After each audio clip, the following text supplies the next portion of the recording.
What's up guys, Perry from Rockville here, and today I'm going to show you how to set up the mic priority feature for the Bass Party 8. A cool feature I wanted to show you guys is the mic priority feature.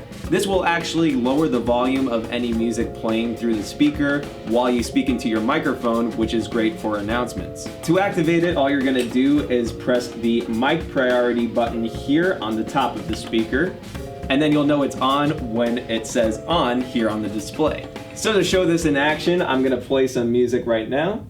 Hear it playing through the speaker, and whenever I want to make my announcement, I can pick up my microphone.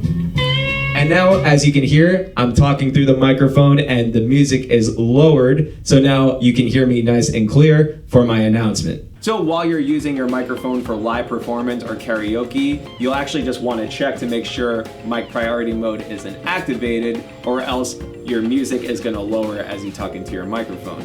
So to turn it off, all you have to do is press the mic priority button again until it reads off on the display.